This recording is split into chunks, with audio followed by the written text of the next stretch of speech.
podcast is presented by the Florida Thoroughbred Breeders and Owners Association.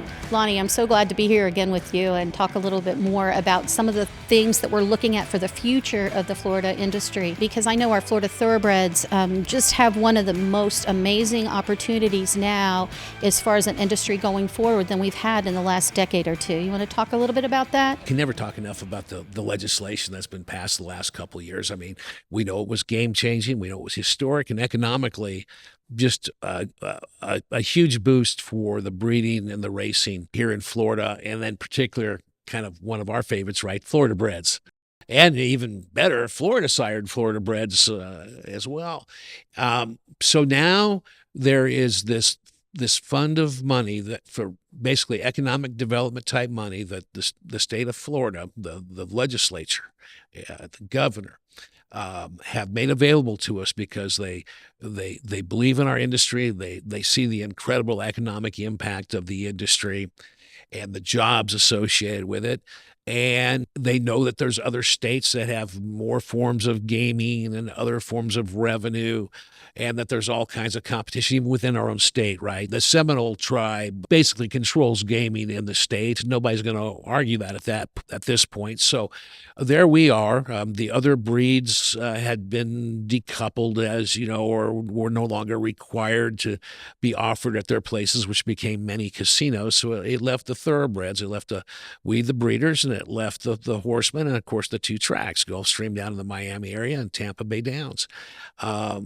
Well, with the type of money we have added to the funds that we already were putting out there on an aggressive level, we're seeing some amazing things at the racetrack. I mean, people made some serious money at Tampa Bay Downs. Yeah, I think that track, guys, I would say the young people say leveled up. It is really leveled up. I love that leveled up. And leveled up is the same thing as trying to level that playing field. Yep. So our states outside of us, we know what they're doing. You can never say apples to apples, it's apples to oranges. But here you do the most historic legislation ever with our lobbyists and with our lawyer and a team. And you lead that. And you lead it and you think about it. That's what you wanted to do when you're a young man, because you wanted to be in politics. So you are on this way. Isn't that kind of crazy? Because there's a lot of truth to that. I've never really quite looked at it that way, but I guess I kept my hand in the politics. I didn't become president of the United States, so I didn't reach the one goal. But you know, this achievement, I'm glad you mentioned the word team. In the part one of the podcast, we were just talking about my personal journey to get here, right? None of that happens, by the way, without incredible family and team support, right? And so the story continues here in podcast part two as we're talking about the present on into the future. Is none of that could have been achieved without a team, and now we need the team to help us move the ball down the field, That's right? a great way to look at it. So, and you said economic development. Key is this wasn't a handout. This is a strong industry with longevity and depth, and like you said, economics. We can look at that all day. We can look at sheer number of horses. But what Tampa did when they reinvested that money, and this is the key, the word investment, reinvest, economic development, and this is different than most breed associations will say, right? So here we are reinvesting, and we see what Tampa did. Yes. Record numbers. And that looks really great to the legislature because they said, we did something. Here's some money. Now, what do you do with it? And they've shown return on investment immediately. Yes. And so now we're saying, well, who's else is part of that team? Tampa was textbook in that they didn't have a lot of time to prepare, but they went out of the gate strong, and they addressed their overnight racing program, particularly certain races, allowances, and so forth. Got some serious results. Now, Gulfstream, we didn't see the impact quite as quickly, but we're seeing it now because they're racing a full schedule of summer racing, which I question whether would be have offered, certainly not at nearly the purse levels they are now, but probably at not nearly the date levels, had that legislation not passed. And as we know, in any state, a year-round racing program is important, especially for your local folks. And that's creating more opportunities. Yes. That's creating more opportunities for horses to get that head in a gate and our breeders to win those breeders awards, not one check, but two check. I like to say, you're not winning one, you're winning two. That's right. Every time you finish first, second, or third at one of the Florida tracks. And that's a good point because, I'm talking about things at the racetrack. Let's bring it back home to the farm, right? Nobody has to wait more for the return than breeders do. It's just the nature of the business. If you think about it, you come out with a new program, you might still have to find the mare, select the stallion. The baby's got to be 2, it might even take more than that to really work out at the racetrack, and not all of them are going to work out to be good race horses. The ROI and the quest for that ROI and the delay in that ROI puts breeders kind of at the planning end of things much farther down the road than the racing people do. So you need to incentivize them, and I like your level up. I'm going to go with your level up again. And now Breeders' Awards, when I first got here in 2012, the number one thing I heard was our Breeders' Awards weren't high enough. In fact, I heard this for years. They weren't high enough. They were at the 15% minimums. We need more Breeders' Awards. We need more Stallion Awards. We hadn't even got to incentives at the racetracks. Well, now our Breeders' and Stallion Awards are at the top of those the scale. percentages. Yeah. Yes. And I think those breeders, understandably, it's the riskiest part of the business. Like you said, it's a long-term investment. Yeah. And so those breeders do have to say, well, what am I shooting for 2 or 3 or 4 years ago? Right. So legislation 1 year, great. But legislation multiple years, they see the ramp. And I think this is a very good point. Those that attended our gala and heard soon-to-be Senator Stan McLean, then a representative and Big Ways and Means supporter, Chair, huge Stan McLean, win for him. As he received his Matt Bryan Award for outstanding advocacy in terms of being the major mover and shaker behind so much of our legislation, he let everybody know, too, the expectation is not that the breeders, the owners, the tracks, the horsemen take this new money and just do business as usual. They're looking for us putting that to work. They're looking for us taking our industry to the next level. They're looking for us to improve in quality and quantity. They're looking for us to see people being able to make it in the business and keep this signature industry and all the jobs and economic impact. So how I look at it is, okay, let's say it's 40% more, whatever it is. We're asking everyone to do 10% more is how I look at it, because every individual in our industry can make this happen. So we've been kicking this around. You've been talking about it a little bit. It's like, just breed one more horse. That's right. Just breed one more horse. You and just race one more race if your horse is ready and able to do that. Or if you're at the sale, make one more bid. One more bid. Yeah. Even if you're that underbidder, make one more bid. And what a significant impact that will have if half the folks do that. So don't go out and buy the $37 million farm, even though there are some available. We have wonderful farmland preservation area, 215,000 acres to choose from. But what we're saying is, we want those big investments and big investors and come breed your brood mares here to these fabulous Florida stallions that make horses. We know how many champion thoroughbred stallions started out here. People forget Mr. Prospector, Chris, that's the list goes on. And they go over to Kentucky, but guess what? We got them first for a great price. So those stallions are sitting here waiting right now for everyone. So breed that one more mare. Breed that one more mare. If you haven't stood a stallion and you've been interested in it, take a look at doing it now. If you have stallions, consider upgrading your stallions or adding a stallion. We're throwing a couple more of your house mares behind a stallion. Exactly. We really need people to support their stallions with their mares. Also, if you have a facility, now is the time to upgrade, modernize. There are a lot of potential places around here that could do major things. Back with my racetrack hat on back in those days, I would be doing some investment in my racetracks like we're seeing those racetracks do, not only on the priority prize money schedule, the purse schedule, but also on some facility improvements. We're expected to move this industry forward and not just jog in place with this new great historic legislative funding that we have to take our business forward. So everybody can play their part. By the way, if you're in one of the businesses that benefits from the existence of the thoroughbred industry, you might want to make that one half-time employee full-time. You might want to add a full-time employee. Or you might want to just think about your profit margin doesn't have to be quite as large. Just be that loss leader for a moment to get that new business. And it goes all the way to those new AI tools that veterinarians are working with and technology. Invest now and let's get this out to the rest of the horse world. I probably should clarify AI meaning artificial intelligence versus not artificial insemination. That's a no-no no-no in the thoroughbred. Sorry, Jockey Club. Yes. We mean artificial intelligence. Exactly. Completely. No, I think we just scratched the surface. Even at FTBOA, we continue to invest in technology. We continue to tune up our programs. And I just think it's incumbent on us all to take this great opportunity, this greatest development in the 75 plus years of our history, and economically advance. And I'm excited. I got to tell you, of all the things in my career, and there's been some things that I'm extremely proud of with a number of those organizations we talked about. Nothing makes me more proud and more happy than what happened here legislatively, because this touches so many people. Plus, it's been a tough go. I can sympathize with the horse people and the tracks. I know when I got here, it was a tough go for all of us, particularly we had come out of that here. economic downturn of 2008, which affected 2010. Right. We know it's cyclical. When we have those economic downturns, it does affect our industry. And we so had, we had a bunch of naysayers and negative thought. And in our industry, people can panic and get depressed. And it's a tough business. Like I always tell people, if just think on the core of the thoroughbred business, let's look at a starting gate that has 10 horses in it. You'd like to see 10 horses all the time. So you're going to have one winning jockey, owner, and trainer, and then the rest are all losers, if you will. We're a competitive business. Going back to my dad's old phrase, 9 out of 10 of us are used to being knocked down and getting back up, right? And we take turns being the one that doesn't get knocked down. It's a competitive business. There's a way everybody can jump in there. And by the way, something I know you've talked about before on these podcasts, it's also a great time. And honest to goodness, now I might be 2 years out in this, but given some serious thought, is now is the time to start thinking about if you've never owned a piece of a racehorse and felt what that enjoyment no is. better time There's right no better now. time. Partnerships, syndicates.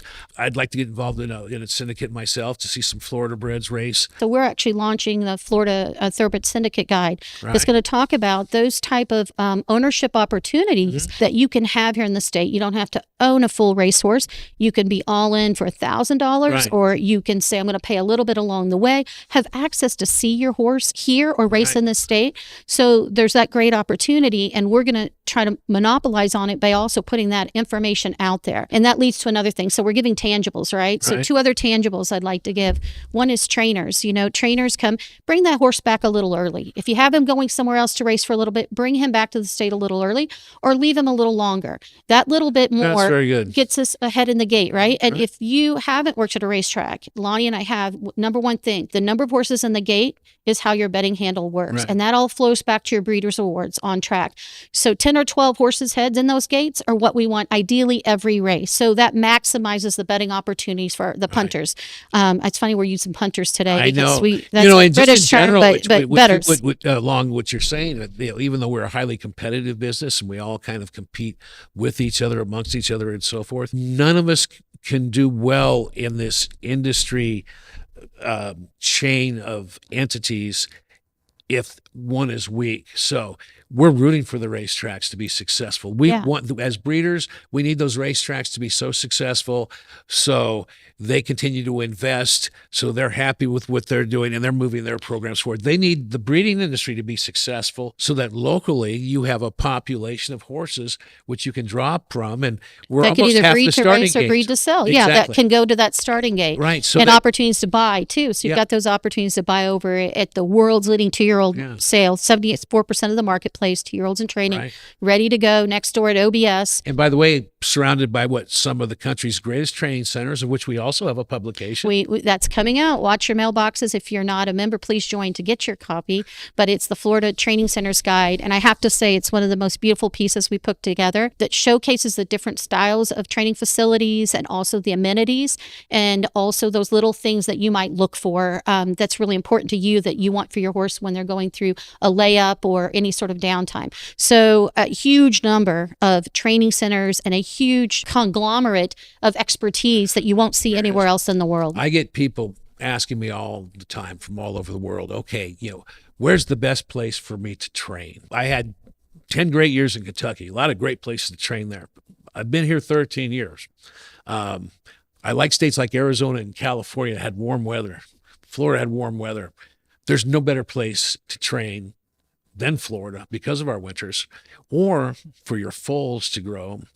And I firmly believe that attraction here and making people more aware of those training centers, like through our publication that you did such great work with, I think that's still a huge part of the growth that we face. Look at how many times we have a classic race, a Triple Crown race, a Breeders' Cup race, everybody wants to know what are all the Ocala connected Where they horses come from, where they and training. it's amazing. Some of these races, even at the Saudi Cup, so many of these horses are getting their training, their early years in Ocala. Or passing through the sales here, passing or through actually OBS, Florida Breds. or actually Florida Breds, or racing at Gulfstream or Tampa. those preps, Of course, we love the most when they're Florida Breds. Back when I was in Saudi for the Saudi Cup, for the Saudi Derby, we had a Florida sired Florida Bred. Now that's triple exciting, to somebody like myself. And That's the homer on top of the homer on top of the homer. it is. So I know it's easy. Everybody watching us. I mean, Tammy, it's easy for Tammy and I to get excited about this business, the journey we've made, where we think we can go. But I'll tell you, we're able to have that conversation. Not every jurisdiction, unfortunately, in this country is able to say that. And a lot of them will tell you the reason is they get no support from their state. Yeah. Well, we can't say that. This is here. a pro-business state. This is a pro-agriculture state, which horses are a part of. Absolutely. It's really huge. And that's key. The Florida Department of Agriculture supports us like no other. Yeah. They really, really do. They understand our business. We are constantly educating them and legislators about our business. But I think that we fit really well when we are the third most populous horse state in the United States. Right. Beaches, all these other things that you can name, but guess what? Horses are right up there. They're right up there. And I think our state identifies with that and sees a strong, stable industry we are. It's very true. And, and our Department of Ag and our legislative delegation and so many, they're very sincere when they talk about the horse industry. And, Commissioner Simpson of the agriculture, he's not only been such a leader within the legislative side and now agriculture. He has roots, and his parents have roots in horses as well. It's amazing the people that have roots in horses. So we've got everything going for us. We needed something to give us a little boost to re-energize, and that always comes through money, right? It always comes through the prize money because it's so competitive. We like to see what's going to hit our pocketbook. Right. It really does. So when you talk about those bread and butter issues of any type of industry, it's what's going to hit our pocketbook. Right. And not just the breeding side or not just the racing side, but both, because they're both truly aligned and dependent on each other. So we are going to remind how important it is to invest in Florida, and there's never been a better time. So I have one last thing that it's going to be a little bit of a soapbox, but I do believe the other thing is we do ourselves a disservice as people that love horses. So anyone of our members that are here listening, or anyone else that's listening, I challenge you, invite a friend into the industry. Yeah. That's how they become, your grandfather might have taken your track. You might have been a son of a jockey. You might be me, who was in Missouri and just loved seeing the Kentucky Derby on TV and got involved. But those 2 or 3 friends that always ask you, hey, what horses for Derby? Once or twice a year you hear from them, or their business associates. Now is your time to say, come, let me invite you to my farm. Let me take you to a horse sale. Let me take you to the races. Because if any one of us got 1 or 2 more people involved, again, we move that needle. And that's what we want to see. We want to see economic development. And what do Chamber of Commerce's do? They network. People know people who know people. So please go out. My little soapbox is go out and talk to those 2 friends, or in my case, I'm going to be calling up one of my siblings and saying, you've been wanting to have a part of a horse. I think we should do it this year. Right. The future of this business, some of it is going to be based on the people that are connected with those horses are not only obsessed with making sure those horses are kept healthy and sound and cared for, but they're also going to look for not only an ROI, but the fun factor, right? 100%. And where you can see your horses, you can smell them, you can touch them, you can be around them and interact with your horse on the farm, at the training center, at the sale, at the track. Whenever Karen and I own horses, we own them by ourselves. And so you had all the responsibility, but you know what you do on race day. So we invite all kinds of friends and family. You're paying for everybody's everything. You've got to pay for all the winner's circle pictures.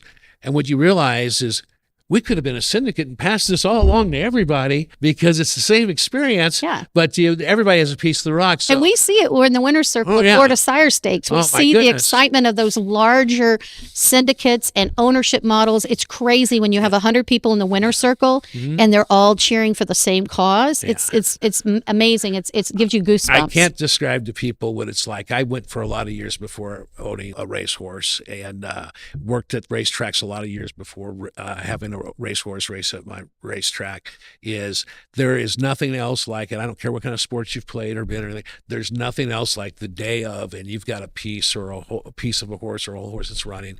I know I found myself the king of focus and everything, just paralyzed all day long till my race came. So I realized it wasn't good for me at a racetrack to own horses because I could never do anything but just think about it. But it was so exciting. And to do it over as a syndicate down the road or to get involved in broodmares or things like this, it's exciting for us all to have these kinds of thoughts, isn't it? I mean, that's what makes our business so much fun. But I will also say, to your point, I've been involved in a lot of focus groups, mostly with racetracks, and it never failed. I don't care if you were asking the group of regulars, those that attended with great frequency, the infrequents that would attend a few times a year, or the occasionals, which maybe once a year, or that don't go at all. But for the ones that went to the races at all, it was almost 100% either one of three ways that they got introduced to racing. If you weren't a person like myself, right? You either got taken to the races by a family member and had a good time and learned something about it. A friend took you.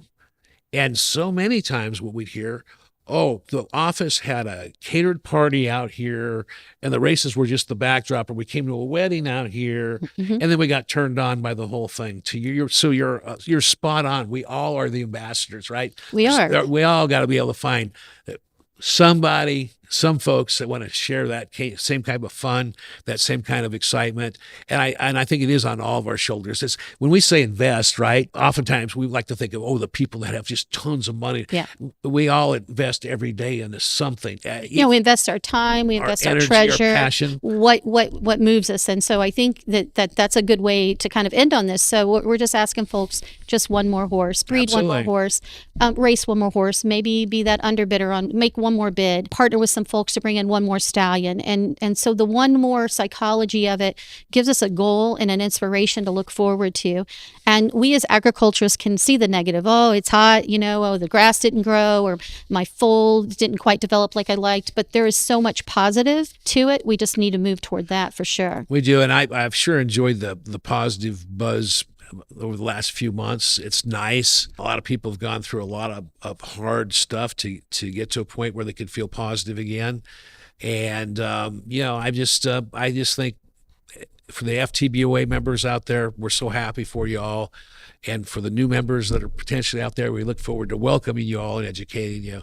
And let's never forget as an industry to be very grateful to our state legislators and to our state government during these last couple of years that stepped up and did so many great things for us, because that was special. We could not have done it ourselves, obviously. That's a nice political vote of confidence when you have a bipartisan, unified, endorsement of the thoroughbred industry like we got there.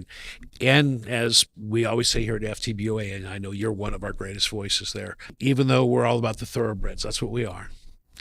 We don't forget about the importance of the racetracks, because a bunch of us are racetrack people here.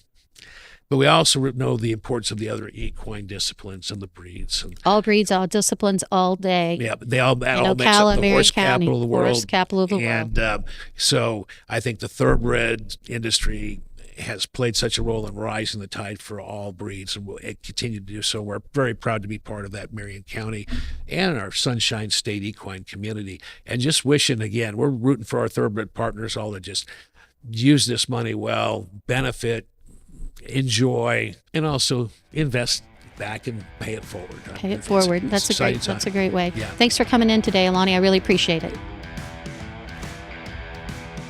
The Florida Horse Podcast is presented by the Florida Thoroughbred Breeders and Owners Association.